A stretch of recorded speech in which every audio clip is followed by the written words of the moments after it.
नमस्कार, मैं तनप्रीत आप सभी का एनबीटी के खास शो दिल की बात में स्वागत करती हूँ। तो हम बात कर रहे हैं दिल के स्वास्थ्य की और उससे जुड़ी बीमारियों की। और आज के वेबिनार का टॉपिक है हेल्दी हार्ट के लिए फिटनेस और लाइफस्टाइल मैनेजमेंट। और इसी पर चर्चा करने के लिए हमारे साथ आज जुड़े हैं 3 बेहद खास मेहमान। तो सबसे पहले मैं स्वागत करना चाहूंगी डॉक्टर सचिन बंसल का, जो कि कंसल्टेंट हैं इंटरवेंशनल कार्डियोलॉजिस्ट पाक हॉस्पिटल। डॉक्टर सचिन, आपका बहुत बहुत स्वागत है हमारे इस खास शो पर। थैंक यू तनप्रीत, मुझे इनवाइट करने के लिए। Thank you, thanks a lot. आज करते हैं दिल की बात। हम सभी स्वस्थ रहना चाहते हैं, हम चाहते हैं कि सभी का दिल स्वस्थ रहे, और आज ये मीटिंग और ये वेबिनार उसी के लिए है। थैंक यू बिल्कुल। मुझे इनवाइट करने के लिए। साथ ही मैं स्वागत करना चाहूंगी डॉक्टर मनीष बंसल का, जो सीनियर डायरेक्टर हैं clinical and preventive cardiology heart institute Medanta hospital Gurugram. Doctor Manish, आपका भी बहुत बहुत स्वागत है हमारे इस खास शो पर। धन्यवाद। साथ ही मैं स्वागत करना चाहूंगी डॉक्टर सुब्रत अखौरी का, जो कि डायरेक्टर हैं cath lab interventional cardiologist and head unit Asian hospital Faridabad. Doctor Subrat, आपका भी इस शो में बहुत स्वागत करती हूँ। Thank you Tanpreet. तो आज हम करने वाले हैं दिल के स्वास्थ्य की बात, जो रिलेटेड है फिटनेस और लाइफस्टाइल मैनेजमेंट से। और मैं बिना देरी के सबसे पहला सवाल करूंगी डॉक्टर सचिन से। और डॉक्टर सचिन, बहुत सिंपल एक क्वेश्चन है आपके लिए कि क्या डाइटरी सप्लीमेंट्स जो वेट गेन, मसल गेन के लिए यूज होता है, उनसे जो भी हम ये सेवन करते हैं, स्पेशली जो लाइफस्टाइल मॉडिफिकेशंस के तौर पर जो लोग ये सेवन करते हैं, उससे सीवीडी का कोई संबंध है, कार्डियोवास्कुलर डिजीज जिसे हम कहते हैं? देखिए, जो ये सप्लीमेंट है, आपने स्पेशली बात की है ये मसल गेन सप्लीमेंट्स की, ये हम आम लोगों को बिल्कुल नहीं चाहिए होते हैं, है ना। जैसे आप हैं, हम हैं, बिल्कुल नहीं चाहिए होते। जो हम नॉर्मल रूटीन एक्सरसाइज करते हैं उन लोगों को भी नहीं चाहिए होते। ये स्पेशली उन लोगों को चाहिए होते जिनको बहुत ही ज्यादा मसल बनानी होती है और जिनकी प्रोटीन रिक्वायरमेंट एक्सेस में होती है। अगर हम इनको एक्सेस यूज करते हैं, ऑब्वियसली इनका डिटेरियस इफेक्ट होता है हमारी हेल्थ के ऊपर। तो हम एक बैलेंस डाइट बना के रखनी चाहिए। सप्लीमेंट्स हमें बिल्कुल जरूरत नहीं है, जो आम लोग हैं उनको बिल्कुल जरूरत नहीं है। जो वेट ट्रेनिंग, जिनका प्रोफेशन ही वेट ट्रेनिंग है, जिनका प्रोफेशन ही वेट लिफ्टिंग है, उनके लिए जरूरी है। तो उससे जो ये लोग वेट गेन और लिफ्टिंग के लिए जो लेते हैं, क्या उससे कभी ऐसा हो सकता है कि उन्हें सीवीडी की कभी कोई प्रॉब्लम हो, स्पेशली अगर डाइटरी सप्लीमेंट्स की हम बात कर रहे हैं तो? देखिए, डाइटरी सप्लीमेंट्स की बात हम अगर करते हैं प्रोटीन सप्लीमेंट्स की, अगर वो उस हिसाब से एक्सरसाइज कर रहे हैं, उस हिसाब से अपना कैलोरी बर्न कर रहे हैं, उस हिसाब से वेट लिफ्ट कर रहे हैं और साथ में प्रोटीन पाउडर ले रहे हैं, तो उनके लिए ठीक है, अच्छा है उनके लिए, है ना। लेकिन अगर वो चीज हम करते हैं, हम प्रोटीन पाउडर लेते हैं, हम करते हैं, तो हमें रिस्क बढ़ता है इन चीजों का, कार्डियोवास्कुलर डिजीज का। जी, किस तरीके से ये ध्यान रखना है, ये बहुत अच्छे से आपने क्लियर किया। डॉक्टर मनी, अगर हार्ट हेल्थ की हम बात करते हैं, और अक्सर हम ये सुनते हैं, माएँ जो हैं वो बच्चों को बोलती है कि नहीं नहीं ये तेल मत खाओ, घर का घी खाओ। तो तेल और घी को लेकर हमेशा कभी ना कभी लड़ाई चल रही होती है। तो एज अ डॉक्टर आप क्या कहेंगे कि तेल खाना ज्यादा बेहतर है दिल के लिए या घी खाना ज्यादा बेहतर है? देखिए, मैं आंसर करने के पहले मैं ये बताना चाहूँगा कि जो हमारे हार्ट को सबसे ज़्यादा नुकसान करते हैं वो है शुगर और सॉल्ट, यानी चीनी और नमक। हमारा बहुत फोकस रहा है घी और तेल पर, जो शायद उतना ठीक नहीं है। हमें फोकस करना चाहिए अपने डाइट से शुगर को बिल्कुल हटाने के लिए और सॉल्ट को कम करने के लिए। अब हम बात करते हैं, आपने पूछा घी और तेल के बारे में। अगर लिमिटेड क्वांटिटी में कंज्यूम किया जाए तो फैट हमारे हार्ट के लिए नुकसानदेह नहीं होता है, और शुद्ध देसी घी अगर हम कंज्यूम करते हैं तो वो हमें हार्ट को नुकसान नहीं पहुंचाता है। जब एक्सेस में कंज्यूम करते हैं तब प्रॉब्लम होती है। इसी तरह ऑयल्स हैं, ऑयल्स में लेकिन बहुत वैरायटी होती है। कुछ ऑयल्स हैं जो हेल्दी हैं, अगर हम उनका लिमिटेड क्वांटिटी में कंजम्पशन करें तो उनमें भी कोई नुकसान नहीं है। तो इन नटशेल घी से नुकसान नहीं है अगर हम लिमिट में कंज्यूम करें तो। जी, तो इस तरीके से क्या खाना है ये बहुत मायने रखता है, और घी अगर आप यूज कर रहे हैं तो उसे कितनी लिमिट क्वांटिटी में रखना है, बिल्कुल आपने ये बताया। डॉक्टर सुब्रत, अगर मैं बात करूं जंक खाने की, जो कि आजकल की यूथ की लाइफस्टाइल जो है वो बन ही गया है उसमें जंक खाना, तो जंक खाना या बाहर के खाना जो भी ये लाइफस्टाइल मॉडिफिकेशन के अंदर आता है, तो ये खाना दिल पर कैसे असर डालता है? देखिए, इसमें जंक खाना जो है, सबसे पहली बात तो मैं ये कहूँगा कि इसमें आर्टिफिशियल चीज़ें बहुत इस्तेमाल होती हैं। कुछ टेस्ट बेटर करने के लिए कुछ पकाने के तरीके डिफरेंट होते हैं, कुछ मटेरियल डिफरेंट होता है, उसको टेस्टी बनाने के लिए होता है, which we are not aware of, exactly not we are aware of. हम लोग को ये पता नहीं होता है कि उन्होंने इसमें क्या क्या डाला है इसको टेस्टी बनाने के लिए। जी तो ये एक बहुत इम्पॉर्टेंट बात है, और टेस्टी जब तक नहीं होगा तब तक बिकेगी नहीं। तो वहाँ पे ओवरऑल कोई नई बात नहीं है, जंक फूड जहाँ तक हो अवॉइड करना है, कहीं मजबूरी हो या कभी वंस इन ए वाइल। बात वही है जैसा अभी डॉक्टर मनीष ने भी कहा, कोई भी चीज़ आप अगर मॉडरेशन में करते हैं वहाँ तक तो ठीक है, लेकिन पता चला कि आप डेली ही एक मील आपका जंक फूड है, दैट बिकम्स रियली हॉरिबल। उससे बहुत नुकसान होते हैं। तो आज मैं इसको दूसरे तरीके से भी प्रेजेंट करना चाहूँगा कि आज से कुछ साल पहले जब हमारे यहाँ जंक फूड होता नहीं था, आप अगर देखेंगी तो आज से 10-15 साल पहले कहाँ जंक फूड मिलता था, बड़ी मुश्किल से 1-2 दुकानें आपको मिलती थी। अब इजीली अवेलेबल है, घर बैठे अवेलेबल है, तो ये सब चीज़ें इस चीज़ को बढ़ावा देती हैं और इसका यूज बढ़ता है, और उसका कोई मैं कहूँ कि पॉजिटिव इम्पैक्ट है वो नहीं है। जो होना है नेगेटिव होना है, तो आप उस नेगेटिव को कितना मिनिमाइज कर सकते हैं ये इंडिविजुअल पे डिपेंड करता है। जी, तो डॉक्टर सुब्रत, जब आपके पास पेशेंट आते हैं और जब आप उन्हें ये सेम चीज कहते हैं, तब भी वो ये तो कहते होंगे कि डॉक्टर कोई तो एक ऐसा होगा ना जो मैं खा सकता हूँ। तो ऐसा कौन सा जंक फूड है जिसके लिए आप कहते हैं नो मीन्स नो? नहीं, जंक फूड जब आपने कह दिया तो जंक फूड तो नो ही नो है ना। अब है कि मैं किसी से पूछता हूँ, या आपकी बात बिल्कुल सही है कि तुम क्या खाना चाहते हो, अब कोई पर्टिकुलर आइटम बोलता है, फ्रीक्वेंसी पूछता है, तो मैं कहता हूँ अच्छा चलो इसको कभी 10 दिन में खा लेना, 15 दिन में, अगर तुम्हें इतना ही अच्छा लगता है, but take it for just taste, not for eating purpose. जी, तो जंक फूड से कैसे हमें परहेज करना है, डॉक्टर सुब्रत ने बड़े ही अच्छे से वो हमें समझाया। डॉक्टर सचिन, अगर बात करें बॉडी वाइटल्स की, तो हेल्दी हार्ट के लिए किस तरह के बॉडी वाइटल्स की जरूरत होती है? जैसे अगर हम बात करें diabetes, cholesterol, BP, heart rate, इनका परफेक्ट लेवल, जो आइडियल लेवल होता है, वो क्या होना चाहिए जिससे हेल्दी हार्ट सामने आए? देखिए, सबसे पहले तो अपनी एक मसल टोन होती है, एक मसल टोन हमें अपनी बना के रखनी चाहिए, है ना। बॉडी में जैसे फैट होती है, मसल होती है, तो जो अपनी एब्डोमिनल फैट है वो बिल्कुल हमें मिनिमल रखनी चाहिए। फैट मसल एक टोन बना के रखनी चाहिए। बात ब्लड प्रेशर की आती है, तो ब्लड प्रेशर के लिए गाइडलाइंस हैं, 140 से नीचे अपना बीपी रहना चाहिए, 140/90 से नीचे बीपी अपना टाइम टू टाइम हमें नापते रहना चाहिए। उसके अलावा वेट के साथ एक बीएमआई का एक कंसेप्ट आता है, बॉडी मास इंडेक्स, कि भाई अपनी हाइट के अकॉर्डिंग अपना वेट कितना है। अगर अपना वेट अपनी हाइट के अकॉर्डिंग बहुत ज्यादा है तो वो हानिकारक है, ठीक है। और वाइटल्स में जैसे अपनी हार्ट रेट है, अपनी हार्ट रेट जैसे कुछ लोग आजकल एप्पल वॉच आ गया कंसेप्ट, तो उससे भी मेजर करते हैं, इतना यूजफुल नहीं है। लेकिन हार्ट रेट का अगर आप लेवल पूछे तो हम 60 से लेके 100 तक बोल सकते हैं कि भाई अपनी हार्ट रेट नॉर्मल है। तो ये वाइटल्स हैं। कुछ बीपी अपना टाइम से टाइम नपवाते रहिए। ब्लड शुगर है, ब्लड शुगर अगर आप बोले कि खाली पेट कितनी होनी चाहिए, तो मैं कहूँगा आपकी अराउंड 100 होनी चाहिए, और खाने के बाद कितनी होनी चाहिए, तो आपकी 140 के नीचे होनी चाहिए, है ना। तो ब्लड शुगर, बीपी, ये अपना टाइम टू टाइम नपवाते रहिए।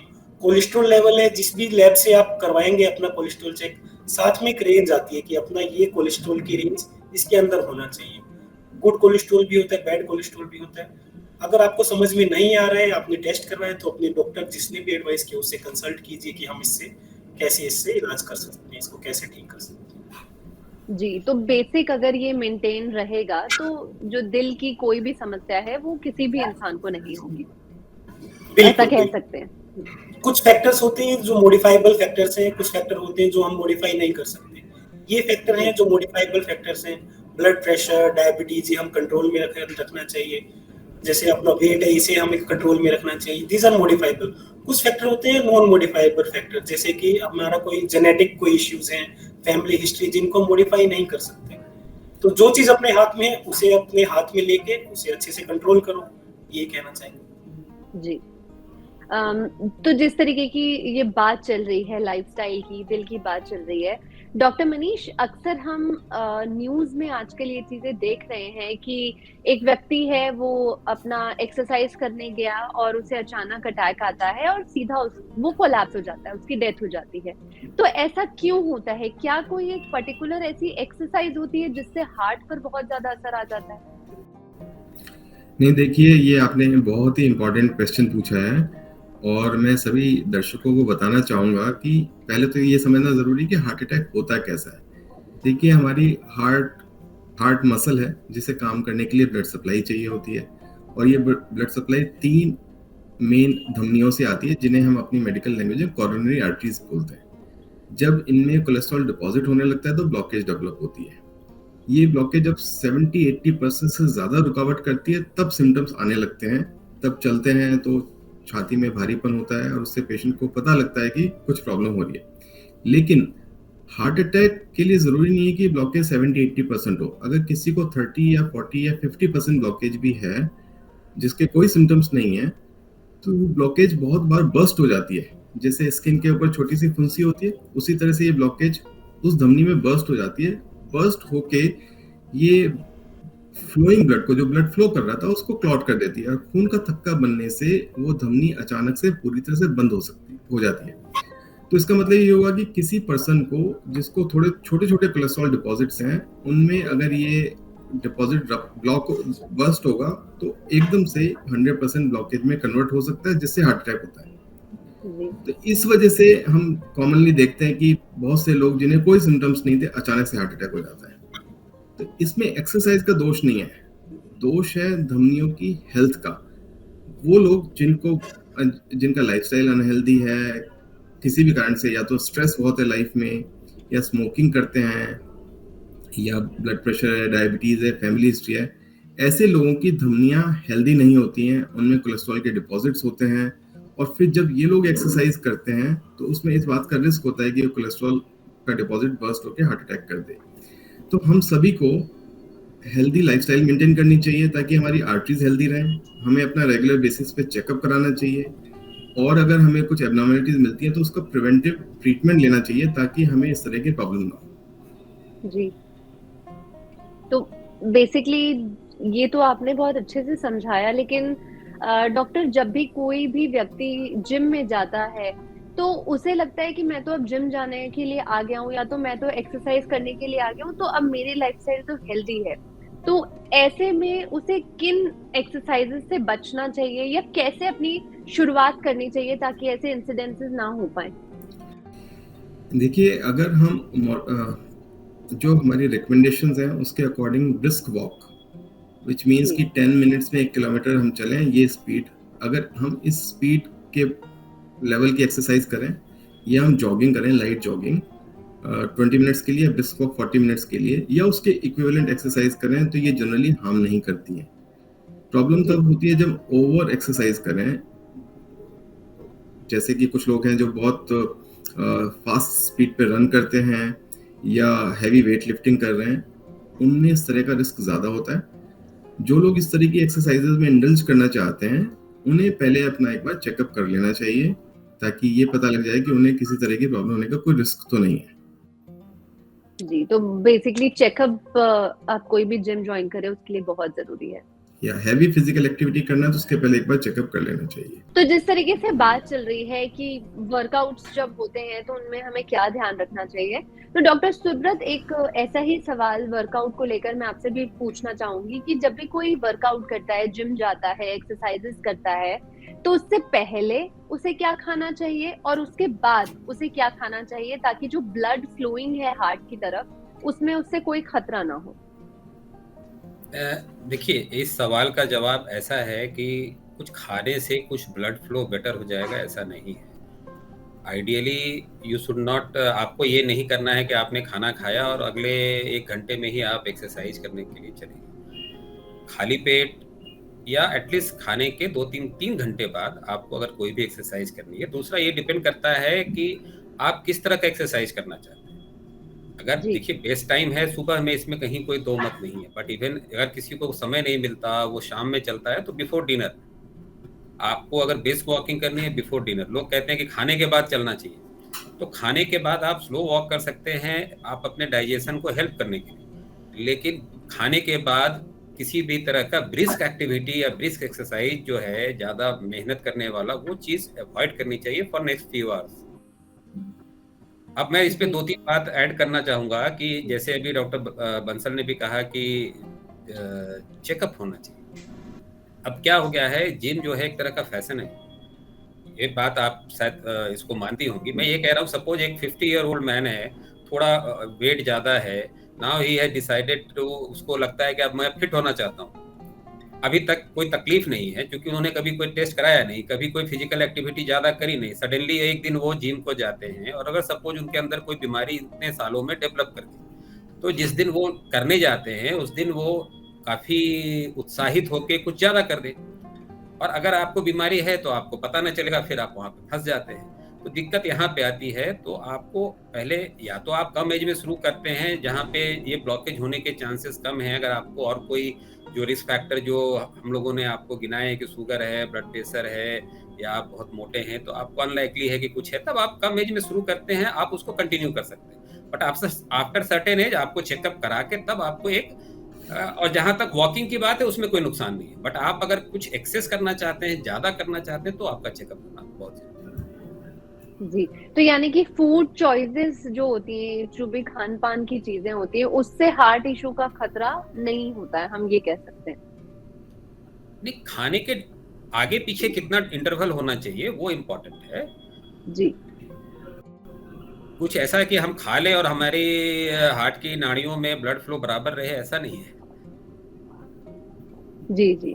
तो बेसिकली जिम या वर्कआउट के बाद जो जितनी भी सारी चीजें होती हैं, उसमें बहुत ज्यादा खाना और किस तरीके से खाना है ये मायने रखता है, और हमें इन बातों का भी ध्यान रखना चाहिए। तो अगर मैं बात करूं इसी तरीके से, जो हार्ट अटैक्स हम सुनते हुए आ रहे हैं, तो डॉक्टर सचिन, जब भी हम ऐसे हार्ट अटैक्स के बारे में सुनते हैं, अगर किसी को दिल का दौरा पड़ा है और वो कोई, तो इससे क्या होता है, क्या वो डर जाता है, वो कहता है कि अब मैं वर्कआउट बंद कर दूंगा, वो वर्कआउट रूटीन्स जो होते हैं वो उनके बंद कर देते हैं। तो क्या उन्हें अपने रूटीन्स जो हैं, जो अभी तक वो वर्कआउट करते आ रहे थे, दिल का दौरा पड़ने के बाद बंद कर देना चाहिए उन्हें? देखिए, ये जो आपका सवाल है वो हर पेशेंट के लिए अलग अलग है ना। दिल का दौरा, किसी को माइनर हार्ट अटैक आता है, किसी को मेजर हार्ट अटैक आता है ना। कोई अपना समय पे इलाज करा लेता है, किसी की हार्ट कितना अटैक आने के बाद अपना हार्ट कितना डैमेज हुआ है, इन बातों पे डिपेंड करता है। जैसे मैं आपको 3 केस बताता हूँ, है ना। पहला केस है कि पेशेंट को हार्ट अटैक आया है, बहुत ही हल्का हार्ट अटैक है, उसने अपना इलाज करा लिया है, उसकी तीनों नसें खुल गई हैं, अब वो फिर से अपना वर्कआउट धीरे धीरे करके पूरा मैक्सिमाइज कर सकता है। दूसरा पेशेंट है, उसको बहुत ही मेजर हार्ट अटैक आया है, वो आधे घंटे के अंदर अपना हॉस्पिटल में जाके नस खुलवा लेता है, उसका हार्ट डैमेज इतना नहीं होता, अराउंड उसका हार्ट फंक्शन जैसे नॉर्मल 55% होता है, तो उसका हार्ट फंक्शन जैसे 50% के आसपास हो जाता है। तो वो भी अपना धीरे धीरे एक्सरसाइज करके अपना हार्ट अटैक अपना कर सकता है, वर्कआउट कर सकता है। तीसरा पेशेंट है जिसको मेजर हार्ट अटैक आया है और उसका हार्ट का फंक्शन काफी कम हो गया है, जैसे 30% हो गया है, तो वो ज्यादा एक्सरसाइज नहीं कर पाएगा। तो इस केस में कार्डियोलॉजिस्ट की बहुत ज्यादा जरूरत होती है। पोस्ट हार्ट अटैक कैसे एक्सरसाइज करनी है, कितनी एक्सरसाइज करनी है, किस लेवल की एक्सरसाइज करनी है, ये हर पेशेंट का अपना अलग अलग, और ये केवल कार्डियोलॉजिस्ट बता सकता है। जो उसका कार्डियोलॉजिस्ट जो उसको ट्रीट कर रहा है वो उसको बता पाएगा कि आपका हार्ट इतना काम कर रहा है और आपको ये करना है। जी, तो ऐसा नहीं है कि अगर किसी को ऑलरेडी, वो अगर जिम जाता था या वर्कआउट्स करता था और अगर उसे दिल का दौरा पड़ा है, तो आगे जाकर उसे अपने रूटीन्स जो हैं वो बंद कर देने हैं। डेफिनेटली आपके पास कार्डियोलॉजिस्ट है, आप उनसे सलाह लीजिए। बिल्कुल। डॉक्टर मनीष, जिस तरीके से दिल की बीमारी का खतरा, जिस तरीके से हम देखते हैं अब बढ़ता चला जा रहा है, तो इसमें नींद की कमी जो है वो कैसे इम्पैक्ट डालती है? देखिए, नींद की कमी डेफिनेटली बहुत सारी बीमारियों का रिस्क इंक्रीज करती है, और करीब 6 से 7 घंटे हमें हर दिन सोना चाहिए, ऐसा माना जाता है। अगर कम सोते हैं तो उससे हमारी बॉडी को रेस्ट नहीं मिलता है, स्ट्रेस लेवल इंक्रीज होता है, उससे बॉडी में हार्मफुल केमिकल्स प्रोड्यूस होते हैं, बहुत से के ऑक्सीडेंट्स प्रोड्यूस होते हैं जो हमारी धमनियों को अंदर से डैमेज करते हैं। जैसे कि मैंने पहले ही बताया था कि धमनियों की हेल्थ या धमनियों का स्वास्थ्य खराब होता है, फिर उसमें कोलेस्ट्रॉल के डिपॉजिट्स डेवलप होते हैं और आगे प्रॉब्लम करते हैं। नींद पूरी नहीं होने से ब्लड प्रेशर भी बढ़ता है और भी कई सारी स्वास्थ्य से संबंधित समस्याएं पैदा होती हैं। तो प्रॉपर सोना जरूरी है। तो अगर कोई व्यक्ति है, जैसे आजकल लाइफस्टाइल आप खुद भी जानते ही हैं कि लोग वर्किंग इतने ज्यादा हैं कि 9-10 घंटे तक काम करते हैं, या फिर उनका ट्रैवल टाइम इतना ज्यादा है और फिर वो कम समय के लिए सोते हैं और फिर अगली सुबह फिर उठकर ऑफिस आ जाते हैं। तो ऐसे में जब कोई व्यक्ति ये करता है कि मंडे टू फ्राइडे वो बहुत रिगरेसली अपना काम कर रहा हो और सैटरडे संडे वो सोचता है कि मैं सो जाऊं, तो क्या ऐसा पॉसिबल है? नहीं, देखिए वो स्लीप पैटर्न तो ठीक नहीं है। होना तो यही चाहिए कि रोजाना नियमित रूप से हम सोएं और एडिक्वेट टाइम के लिए सोएं। आज के समय में ऐसा करना पॉसिबल नहीं है, ये हम सभी जानते हैं, पर ये हेल्दी भी नहीं है, ये भी हमें मानना पड़ेगा। तो हम ये नहीं कह सकते हैं कि हमारी रिक्वायरमेंट है तो हम ऐसा कर रहे हैं, हेल्दी नहीं है। हमें ये एक्सेप्ट करना पड़ेगा। तो हमें कोशिश करनी चाहिए कि हम जैसे भी अपने स्लीप पैटर्न को ठीक कर पाए हम करें। और एक्चुअली हम बहुत सारा टाइम उन चीज़ों में भी वेस्ट कर देते हैं जो ज़रूरी नहीं है। जैसे फ़ोन पे बहुत सारे लोग आज जब बेड पे लेटते हैं उसके बाद अपना फ़ोन लेके सर्फ करना शुरू कर देते हैं और काफ़ी टाइम उसी में निकल जाता है। वो अननेसेसरी है। उस टाइम को अगर हम स्लीप में निकालेंगे तो हमें कई तरह के फायदे होंगे। जी, तो बेसिकली नींद कितनी ज़रूरी है ये हमें लगता है कि हम सैटरडे संडे में पूरा कर लेंगे, छुट्टी वाला दिन है, बट ऐसा नहीं है। रेगुलर स्लीप साइकिल जो है वो मेंटेन रखना बहुत जरूरी है। जी, तो जिस तरीके से ये बातें चली जा रही हैं और बहुत ही अच्छा ये सेशन है जहाँ पर बहुत ही छोटी छोटी जो चीजें हैं दिल को लेकर के वो क्लियर हो रही हैं। और मैं अगला सवाल करना चाहूंगी डॉक्टर सुब्रत से। डॉक्टर सुब्रत, अगर किसी को हार्ट की बीमारी नहीं थी, अभी तक नहीं आती उसे हार्ट की बीमारी, या जेनेटिकली भी हार्ट डिजीज की हिस्ट्री नहीं रही है उस व्यक्ति को, तब भी क्या आगे चलकर उस व्यक्ति को लाइफस्टाइल प्रिकॉशन लेने की जरूरत है? देखिए, आपका सवाल ऐसा है कि अगर मुझे रिस्क फैक्टर नहीं है और हम आगे अच्छा रहना चाहते हैं तो अच्छी चीज़ों को अपनाने में बुराई तो कोई भी नहीं नज़र आती मुझे।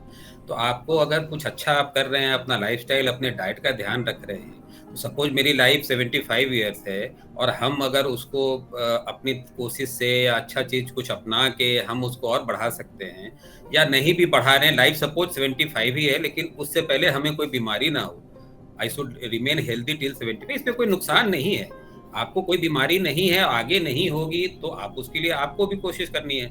जहाँ डॉक्टर की जरूरत है वहाँ डॉक्टर की मदद लेनी है। ये दोनों के कंबाइंड इफेक्ट से ही मरीज आगे ठीक रहेगा। आपको अपना खुद का ध्यान रखना है। आपको अगर कुछ प्रॉब्लम है जो आप नहीं सॉल्व कर पा रहे हैं, वहां पर हम लोग हैं ताकि आप आगे ठीक रहें। बिल्कुल, तो ऐसा नहीं है कि किसी को अगर हिस्ट्री नहीं है तो वो ये सोच में रहे कि उसे कुछ नहीं होगा। एक हेल्दी लाइफस्टाइल मेंटेन करना। मैं इस पे आपको एक दूसरा कोरोलरी बता देता हूँ।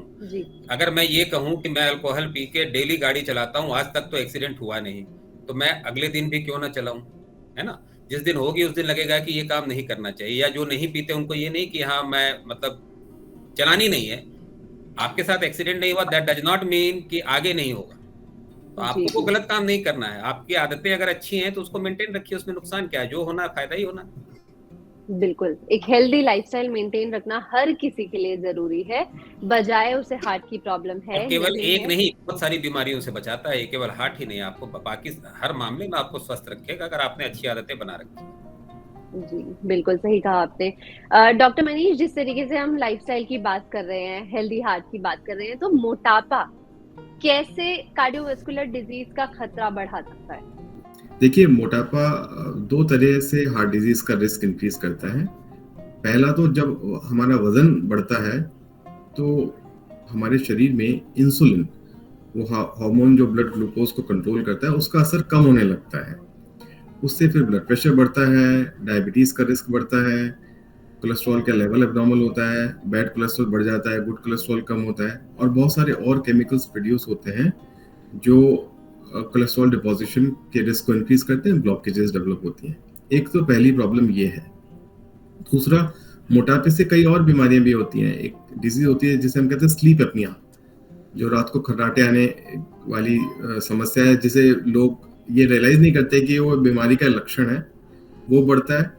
और साथ ही साथ मोटापा होने का मतलब है कि आप फिजिकली एक्टिव नहीं है, आपका लाइफस्टाइल हेल्दी नहीं है, तो ओवरऑल आपके अनहेल्दी लाइफस्टाइल को भी रिफ्लेक्ट करता है। इन सब वजह से हार्ट डिजीज का रिस्क इंक्रीज होता है। तो क्या स्लीप एपनिया जो है डॉक्टर, यानी कि खर्राटे किसी को आ रहे हैं, तो क्या उसे दिल का चेकअप कराना चाहिए? उसे पूरा चेकअप कराना चाहिए, क्योंकि खर्राटे आना सिर्फ एक लक्षण है एक सीरियस बीमारी का, जो मैंने बोला स्लीप एपनिया जिसे हम कहते हैं मेडिकल टर्म में। होता ये है कि जब हम लोग सोते हैं तो हमारे गले में हवा का रास्ता सिकुड़ जाता है, ये सबके साथ होता है। पर अगर किसी वजह से वो रास्ता पहले से सिकुड़ा हुआ है, और उसका सबसे महत्वपूर्ण कारण होता है चर्बी का जमा होना, तो ऐसे व्यक्ति में नींद में वो रास्ता और सिकुड़ जाता है।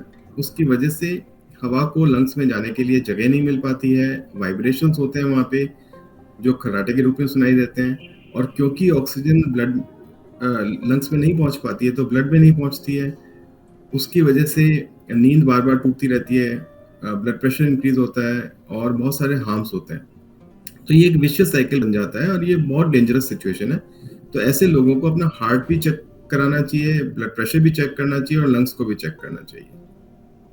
जी, तो मुझे लगता है जो यूजर्स हमारे साथ जुड़े हुए हैं उन्हें अगर अब वो अपनी खर्राटों पे जरूर अब नजर रखने वाले हैं, क्योंकि खर्राटे जब भी किसी को आता है तो वो क्लिप लगा लेते हैं और कोशिश करते हैं कि खर्राटों से बच जाए।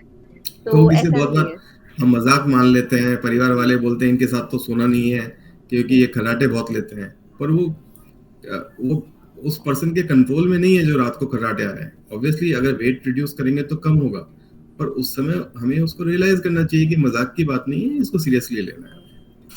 जी, तो यूजर्स क्योंकि हमारे साथ जुड़े हुए हैं और यूजर्स के भी कुछ सवाल है, तो सबसे पहला सवाल हमारे यूजर का सचिन जी के लिए है। डॉक्टर सचिन, उनका कहना है कि जो कार्डियोवास्कुलर डिजीज होती हैं, हार्ट डिजीजेस होती हैं, उनको अवॉइड करने के लिए, लाइफस्टाइल मैनेज करने के लिए आप क्या टिप्स देते हैं? देखो, लाइफस्टाइल मैनेज करने के लिए सबसे पहले टिप है कि अपना वेट कंट्रोल में रखें। अपना बीएमआई है, जो इंडियन स्टैंडर्ड बीएमआई है, बीएमआई जो बॉडी मास इंडेक्स है, अपना 25 के नीचे रखने की कोशिश करें। वजन अपना कंट्रोल में रखें। चीनी वाली जो शुगर सिरप है वो सबसे कम से कम लें। जूस की जगह फ्रूट लें, ठीक है। खाना अच्छे से खाएं, एक्सरसाइज करें डेली। अगर आप जिम नहीं जा पा रहे हैं तो शाम पार्क में जाएं, ठीक है। अच्छा खाना, घर का खाना खाएं, खाना वैसा खाएं, सलाद खाएं जिसमें फाइबरस फूड है वो खाएं, ठीक है। तो ये सब चीजें करने से अपना हार्ट हेल्दी रहेगा और दिल का अटैक पड़ने का कम से कम करेगा। शुगर अपना कंट्रोल में रखें, बीपी कंट्रोल में रखें।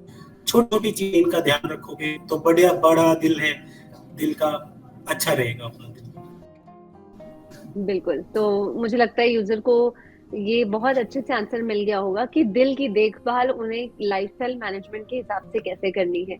बिल्कुल, तो अगला सवाल जो है हमारे यूजर का वो है डॉक्टर सुब्रत के लिए, और उनका कहना है कि कैसे पता चलता है कि किसी को सिर्फ मेडिसिन से ही ठीक किया जा सकता है और किसी को सर्जरी चाहिए? सर्जरी से मतलब आपका ओपन हार्ट सर्जरी कह रही है? अगर मैं उनसे अगर पूछूं यूजर से, देखिए कुछ चीजें होती हैं जो आपका जो डॉक्टर है वही डिसाइड करता है। जहां तक दवाई पे रखना है या आगे किसी स्टेंट की जरूरत है या ऑपरेशन की जरूरत है, ये बहुत सारी चीजों पे डिपेंड करता है। तो एक पेशेंट का प्रोफाइल, पेशेंट का लाइफस्टाइल, पेशेंट का नीड क्या है, तो ये अपने डॉक्टर पे विश्वास करके उस पे छोड़े, ताकि वो आपको आगे का बताए। ये कुछ देर की मीटिंग में बताना बड़ा मुश्किल है, बट यस, बहुत सारे ऐसे पेशेंट हैं जहां लगाना या ऑपरेशन करना जरूरी होता है और जल्दी जरूरी होता है। बहुत सारे ऐसे पेशेंट्स हैं जहां हम कहते हैं कि नहीं, आप तो अभी कुछ मत कराओ, आप दवाई पे ही रहो, वही आपके लिए बढ़िया है। तो ये पेशेंट के सबसेट अंदर कितनी बीमारी है और बाकी रिस्क फैक्टर्स कितने हैं, ये बहुत सारी चीजों पे डिपेंड करता है। इतना सिंपल नहीं है इसका आंसर। ये जो पेशेंट को जब आप कोई डॉक्टर देखते हैं वही बताएंगे और उनको फॉलो करना चाहिए। जी, तो बहुत मैटर करता है किस तरीके से कि किसे मेडिसिन की जरूरत है, ये तो डेफिनेटली डॉक्टर ही बता पाएंगे। अगला जो यूजर क्वेश्चन है वो डॉक्टर मनीष आपके लिए है, और उनका कहना है कि अभी हम नींद की बात कर रहे थे कि नींद नहीं पूरी हो पाती है, उस वजह से दिल को खतरा हो सकता है। लेकिन कई बार हमने ये सुना है कि कई लोगों को सोते वक्त अटैक्स आते हैं और सुबह तक उनकी नींद ही नहीं खुलती, यानी कि वो कोलैप्स हो चुके रहते हैं। तो हार्ट अटैक इन स्लीप ऐसा क्यों होता है? देखिए, सुबह के वक्त अर्ली मॉर्निंग हमारे बॉडी में कुछ न्यूरल चेंजेस होते हैं, सिंपैथेटिक और पैरासिम्पैथेटिक नर्व्स होती हैं जो हमारी बॉडी के बहुत सारे फंक्शंस को कंट्रोल करती हैं, उनमें चेंजेस होते हैं। उसकी वजह से हमारी धमनियां थोड़ा सिकुड़ती हैं, और अगर ब्लॉकेज है तो उस ब्लॉकेज के बर्स्ट होकर हार्ट अटैक होने का खतरा बढ़ जाता है। ब्लड प्रेशर भी इंक्रीज होता है अर्ली मॉर्निंग, तो इसलिए अर्ली मॉर्निंग हार्ट अटैक ज्यादा कॉमन होते हैं। पर इसका मतलब ये नहीं कि हमें सोना नहीं है। हमें कोशिश ये करनी चाहिए कि हमें रिस्क फैक्टर्स से हम बचें, और हमारा हार्ट और हमारी नसें, खून की नसें वो स्वस्थ हों, ताकि हम एक अच्छी नींद ले सकें। सबको नहीं होती ये problem. Early morning heart attack उन्हीं को होता है जिनको रिस्क फैक्टर्स होते हैं। जी, तो बहुत ये ऐसा नहीं है कि हर किसी को स्लीप में ही हार्ट अटैक आया, ऐसा कहीं नहीं है। किसका दिल किस तरीके से काम कर रहा है, ये उस इंसान को जाकर के जब तक वो चेक नहीं कराता तब तक नहीं कोई भी खुद से पहचान सकता।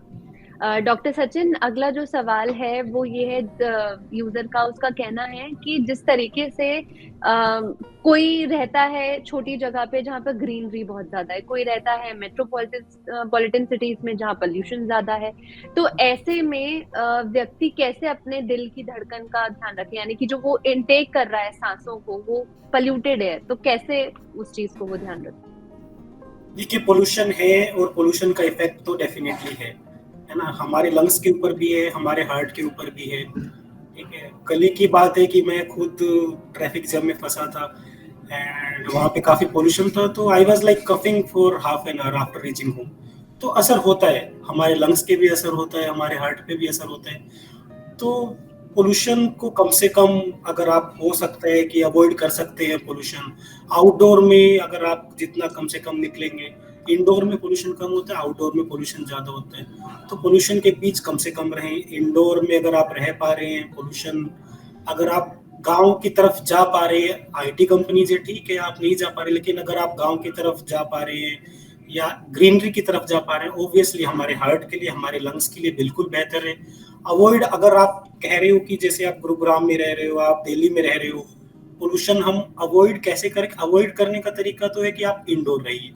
और ज्यादा हम हवा को तो नहीं बदल सकते, है ना। अपने गांव जाइए, बीच बीच में गांव जाइए, बीच बीच में फ्रेश एयर लीजिए, बीच बीच में ब्रेक लीजिए, जरूरी है ना। तो थोड़ा सा मूव आउट करेंगे गांव की तरफ तो बेटर है, अगर कर सकते हैं तो। अगर नहीं कर सकते हैं तो अपना इंडोर रहिए, पोल्यूशन कम से कम लीजिए।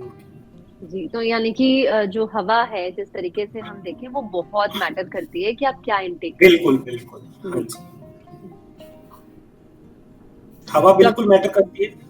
हाँ जी, हवा बिल्कुल मैटर करती है। लंग्स है, जो टॉक्सिन्स हैं हवा में, जो पोल्यूटेंट्स हैं, सल्फर है, कार्बन डाइऑक्साइड है, सल्फर डाइऑक्साइड है, हमारे जो लंग्स की कैपेसिटी को भी कम करते हैं, हमारे हार्ट की कैपेसिटी को भी कम करते हैं, है ना।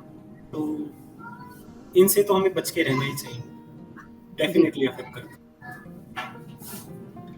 तो डॉक्टर सुब्रत, जिस तरीके से हम बात कर रहे हैं आज हार्ट अटैक्स की, और हार्ट अटैक मोस्टली हम जब ये बात करते हैं स्लीप में आ जाता है कभी कभी, या इस तरीके से जब भी जिम में है वो जिम में एक्सरसाइज करते वक्त आता है, तो क्या और कोई भी रीजन हो सकता है हार्ट अटैक आने का? क्या यही ऐसे ही हार्ट अटैक्स आते हैं? नहीं, देखिए, हार्ट अटैक के अपने कुछ लक्षण हैं, कुछ तो बिल्कुल ही जिसको आप कहते हैं कि स्टैंडर्ड है कि भाई ये तकलीफ हो रही है, छाती में जकड़न हो रही है, या जबड़े में दर्द है, या बाजुओं में दर्द है, ये तो एक स्टैंडर्ड लक्षण हो गया। मैं इस बात को जरूर एक एग्जाम्पल दूंगा, उसमें सारी चीजें एक्सप्लेन हो जाएंगी। एक फैमिली है, दो जुड़वा भाई, तो एक जो दोनों की एज 40-45 के बीच में है, एक को हार्ट अटैक हुआ था, वो स्मोक करते थे, ठीक है, रिस्क फैक्टर है, तो स्टेंट लगा। 2-3 साल बाद उनके घर से मुझे फोन आता है कि उनके जो दूसरे जुड़वा भाई हैं, ना वो मोटे हैं, ना उनको हाई ब्लड प्रेशर है, ना वो स्मोकिंग करते हैं, ठीक, वो बेटे के साथ छत पे पतंग उड़ा रहे थे। ये बात है शाम के 5:30 बजे की। तो उन्होंने मुझे फोन किया कि घर में ऐसा हो रखा है, तो हम लोग थोड़ा चिंतित है, हम आपको दिखाना चाहते हैं। मैंने कहा कि आप ऐसा करिए, अगर ज्यादा कुछ दिक्कत है तो आप हॉस्पिटल आ जाइए, नीचे ECG करके मैं ऊपर हॉस्पिटल में, मुझे दिखा दीजिए। बिलीव मी, वो हॉस्पिटल पहुंचे हैं और कोलैप्स कर गए हैं, जिसमें कि वो 1.5 किलोमीटर पर रहते थे हॉस्पिटल से। He would have been brought dead। वो जिंदा न पहुंचते अस्पताल अगर उस वक्त नहीं मेरी बात माने होते तो। जैसे ही वो पहुंचे, कोलैप्स किए हैं, उनको बिजली का झटका देके हम लोगों ने धड़कन ठीक करी है, वेंटिलेटर पे डाला है, ऊपर ले गए, एक नाड़ी बंद है, खोल दिया। By 7:30 everything is settled. अब यहाँ पे सारी चीजें होंगी। आपको एक तो जेनेटिक फैक्टर का रोल है, कोई जरूरी नहीं है कि आपको कोई रिस्क फैक्टर नहीं है तो आपको कभी होगा नहीं। तीसरा कि आपको अगर कोई भी अनयूजुअल लक्षण है जो आपको आज तक नहीं हुआ, क्योंकि उन्होंने मुझे बताया कि जब छत पे पतंग उड़ा रहे थे तो उनको छाती में कुछ जलन हुई, नीचे आके जो यूजुअल होता है, आके उन्होंने इनो वगैरह पिया, उनको आराम नहीं मिला, तो उन्होंने एक उचित स्टेप लिया, तो आज उनकी जान सही सलामत है। तो एक तो ये हो गया कि आप अपने किसी भी लक्षण को नजरअंदाज न करें। जितने भी सडन डेथ होते हैं, मेरा ये मानना है कि 80 से 85% लोगों में कोई ना कोई तकलीफ हो रही होती है, भले ही कुछ घंटों से हो या कुछ दिन से चल रही हो, 2-4 दिन से। जो नजरअंदाज करते हैं वही ट्रैप हो जाते हैं, और अगर आपके आसपास इमीडिएट सुविधा नहीं है तो आपकी जान को भी उतना ही खतरा होता है। ये तो बहुत छोटी छोटी बातें होती हैं जो हमें अपने डेली रूटीन में अपने आप को ऑब्जर्व करते रहना चाहिए, इग्नोर नहीं करना चाहिए, ये बहुत मैटर करता है। जी, तो अगर इसी तरीके से सचिन जी, अगर मैं आपसे पूछूं कि खाने पीने को लेकर के कैसी क्लैरिटी आप देंगे ताकि जो दिल है हमारा हमेशा स्वस्थ रहे। देखिए, खाने पीने को लेके ऐसा है कि हम देखते आ रहे हैं, जब मैं छोटा था और अब मैं जैसे धीरे धीरे हम ग्रो कर रहे हैं, तो खाने पीने को लेके मेरे को खुद को लग रहा है कि काफी चेंज हो गए हैं। शुरू में हम खाना खाते थे, साथ में एक सैलेड की प्लेट होती थी, उसमें खीरा, टमाटर, प्याज, ये सब होता था। आजकल खाना ही बदल गया है, खाने का टाइम ही बदल गया है, हमारे पास खाने के लिए टाइम ही नहीं है। सबसे पहले तो हमें आराम से बैठ के खाना खाना चाहिए। खाने के साथ में सलाद की एक प्लेट तो बहुत ही जरूरी है। आप चाहे एक रोटी कम खा लो, लेकिन एक प्लेट अगर आप सलाद की खाओगे तो आपको बहुत ज्यादा बेनिफिट मिलेगा। ठीक है, साथ में ऑयली चीजें मत खाइए, उसमें बहुत ज्यादा नुकसान करता है। तो मेरा कहना यही है कि एक प्लेट सलाद डेली की आप रोज खाइए, आपका हार्ट, अगर आपको मेरे से कोई टिप चाहिए ही है तो बस डेली एक प्लेट सलाद आप जरूर खाइए, ये मेरा कहना है। तो ये बेस्ट टिप है कि अगर एक प्लेट सैलेड जो है हमारे खाने के साथ जुड़ जाए तो वो दिल को कितना स्वस्थ कर सकता है, इसके लिए कोई दवा की जरूरत नहीं है। बिल्कुल। डॉक्टर मनीष, एक सवाल कि अगर किसी व्यक्ति को कोई सिम्टम्स नहीं आए हैं, लेकिन एट द एंड जब वो आपके पास आता है और उसे ये पता लगता है कि आप ये बताते हैं कि आपको दिल का दौरा पड़ा था, तो ऐसा कैसे पॉसिबल है कि हम अक्सर यही सुनते हैं कि आप अपने लक्षणों पर ध्यान दीजिए, तो बिना सिम्टम्स के कैसे पहचाने कोई, क्या ऐसा होता है? देखिए, कुछ लोगों में ऐसा होता है कि हार्ट अटैक होता है और उसके सिम्टम्स नहीं आते। जिन पेशेंट्स को डायबिटीज है उनमें ये ज्यादा कॉमन है, पर जिनको डायबिटीज नहीं है उनमें भी ऐसा हो सकता है। उसका रीजन है, कई बार वो हार्ट अटैक माइनर होता है, और डायबिटीज में ऐसा होने का रीजन है न्यूरोपैथी, यानी नर्व्स अफेक्ट हो जाती हैं, तो पेन की सेंसेशन खत्म हो जाती है, जिसकी वजह से लक्षण नहीं आते हैं और हार्ट अटैक हो जाता है। पर उसके अलावा, जैसा कि हम पहले बात कर रहे थे, ये तो वो है जिनको हार्ट अटैक हो चुका है, पर हम सभी जिन्हें अभी हार्ट से रिलेटेड कोई प्रॉब्लम नहीं हुई है और अभी कोई लक्षण नहीं है, हमें भी कभी भी हार्ट अटैक हो सकता है। ये हमें ध्यान रखना चाहिए, क्योंकि हमें नहीं पता कि हमारी धमनियां अंदर से किस हालत में है जी। तो इस वजह से हम ये निश्चिंत होकर ना बैठे कि हमें तो कोई प्रॉब्लम नहीं है, हमें कुछ नहीं हो सकता है। हमें सभी को अपनी हेल्थ का ध्यान रखना चाहिए, प्रॉपर चेकअप होना चाहिए, हेल्दी लाइफस्टाइल लीड करना चाहिए, और साथ ही साथ वो सभी जिन्हें हार्ट डिजीज होने के रिस्क फैक्टर्स हैं, जैसे कि ब्लड प्रेशर है, डायबिटीज है, फैमिली हिस्ट्री है, स्मोक करते हैं, उन सभी को कोलेस्ट्रॉल की मेडिसिन लेनी चाहिए, भले उनका कोलेस्ट्रॉल लेवल उतना ज्यादा ना हो। कोलेस्ट्रॉल की मेडिसिन को लेके बहुत ज्यादा गलत फहमियां फैली हुई हैं। पर वो ठीक नहीं है। जिन लोगों में हार्ट डिजीज का रिस्क ज़्यादा है उनमें वो मेडिसिन बहुत बेनिफिट करती है और उसके रिस्क बहुत कम है। ये मैं मेन टिप देना चाहूँगा कि आप अपनी हेल्थ का ध्यान रखें और जहाँ ज़रूरी हो दवाई लें। बेसिकली हम जो भी बहुत बेसिक चीज है कि अपनी लाइफस्टाइल जो है वो जिस तरीके से मेंटेन रखना है, चाहे वो सैलेड खा के रखें, वॉक करके रखें, या फिर आप रेगुलर चेकअप्स कराते रहें। अपनी लाइफस्टाइल अगर आप हेल्दी रखते हैं तो मुझे लगता है कि जो दिल का स्वास्थ्य है वो हमेशा रहेगा। एक आखिर सवाल की तरफ मैं बढ़ूंगी और डॉक्टर सचिन मैं आपसे पूछना चाहूंगी, हम अक्सर सुनते हैं कि हाथ पैरों में सूजन हो जाना, क्या दिल की सूजन ऐसा भी कुछ होता है?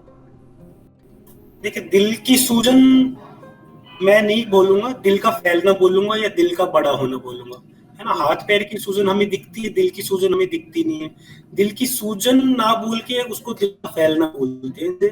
हम लोगों का दिल जैसे नॉर्मल 55% काम करता है, आपका मेरा जो भी हेल्थी लोग है। किसी किसी का दिल जिनका कमजोर हो जाता है 20%, 25%, 30% काम करता है, उनका दिल फैल जाता है, डायलेट हो जाता है। आप मतलब नॉर्मल लैंग्वेज में हम उसको बोल सकते हैं कि दिल की सूजन है ना। उसके लिए हमें दवाइयाँ चलानी होती है और जो भी इलाज है हर पेशेंट के अपना अलग इलाज है उस चीज के लिए। तो उसी चीज को दिल की सूजन बोलते हैं कि दिल की वर्किंग कम हो जाती है परसेंटेज वाइज, तो वही दिल की सूजन है। और दिल का फैलना भी उसे ही बोलते हैं। बिल्कुल, तो दिल की बात में जिस तरीके से आज हमने बात की लाइफस्टाइल मॉडिफिकेशंस की और दिल का ध्यान कैसे रखना है, तो मैं एक-एक करके चाहती हूँ आप हमारे दर्शकों को बहुत ही बेसिक से शब्दों में बोलें कि आप अपने दिल का ध्यान किस तरीके से रखें। डॉक्टर सुब्रत? 3 ही बातें अब तक हम लोगों ने जो डिस्कस करी है उसमें 3 इंपॉर्टेंट बातें निकल के आती हैं। एक होता है रिस्क फैक्टर, जैसे मैंने एग्जांपल भी दिया था कि आप में अगर कोई रिस्क फैक्टर है, 6-7 रिस्क फैक्टर नोन है जो इस बीमारी को बढ़ाते हैं। आप में कोई भी रिस्क फैक्टर है उसको कंट्रोल करें। अगर रिस्क फैक्टर नहीं है तो आगे ना हो, उसके बावजूद भी हो सकता है आगे ना हो, उसके लिए अपने लाइफस्टाइल, अपने डाइट का ध्यान रखें। और तीसरा, ये सारी चीजें ठीक है, उसके बावजूद अगर कभी आपको कोई तकलीफ होती है उसको नजरअंदाज न करें। ये मैं बार बार कहूंगा, बिकॉज अभी जैसे आपने बताया या पूछा कि तकलीफ नहीं हुई, हम लोग कहते हैं कि आपको पहले हार्ट अटैक हो रखा है। अब इसमें बहुत सारे ऐसे चीजें हैं, जब आप मरीज से बिल्कुल कहते हैं ना खोद के पूछना, तब वो कहता है एक बार गैस बहुत बनी थी मुझे, पेट में ऐसा लग रहा था, छाती जलन थी, फिर वो सपोज विद गॉड्स ग्रेस वो घंटे 2 घंटे में सेटल हो गया और उन्होंने उसको नजरअंदाज कर दिया और 2 साल बाद जांच कराई तो पता लगा कि ऐसा हो रखा है। तो लक्षण आपको जरूर होते हैं 80-85% में। 10% हो सकता है बिल्कुल ही सडन हो जाए, दैट इज अनप्रेडिक्टेबल, वो भविष्यवाणी नहीं कर सकते। बट ये 3 चीज बेसिक जो है यही है जिसका सबको फॉलो करना चाहिए। जी, डॉक्टर मनीष मैं आपसे भी चाहूंगी हमारे दर्शकों को आप बहुत ही बेसिक शब्दों में कहें कि वो अपने दिल का ध्यान रखें। देखिए, ये बात हम सभी कह चुके हैं, मैं फिर दोहराऊंगा। और जो मैं सबको कहना चाहता हूँ, एक तो मीठा ना खाएं, नमक की मात्रा कम रखें, रोज वॉक करें, स्मोक ना करें, और जिन लोगों को हार्ट डिजीज होने के रिस्क फैक्टर्स हैं, स्पेशली डायबिटीज, वो कोलेस्ट्रॉल की मेडिसिन भी रेगुलर बेसिस पे लें। जी, डॉक्टर सचिन? डॉक्टर मनीष ने काफी अच्छे से बताया है ना। अच्छे से खाना खाना है, डेली एक्सरसाइज करनी है, पार्क जाना है सुबह शाम, पोल्यूशन अवॉइड कर सकते हो तो पोल्यूशन अवॉइड करना है ना। जिम कर सकते हो हल्की फुल्की, आप जिम कीजिए, अपने हार्ट को हेल्दी रखिए, मॉनिटर करते रहिए, बीच बीच में अपना चेकअप करवाते रहिए और फिट रहिए। बिल्कुल, यही है। हाँ जी। बिल्कुल। तो आज हमने की दिल की बात, जहां पर हमने जाना कि किस तरीके से लाइफस्टाइल मॉडिफिकेशन आपके दिल की स्वास्थ्य पर कितना असरदार हो सकता है। तो हमारे साथ चर्चा करने के लिए और हमारे सवालों का इतने अच्छे से विस्तार रूप से जवाब देने के लिए आप तीनों डॉक्टर्स का मैं बहुत बहुत धन्यवाद करती हूँ। धन्यवाद। Thank you.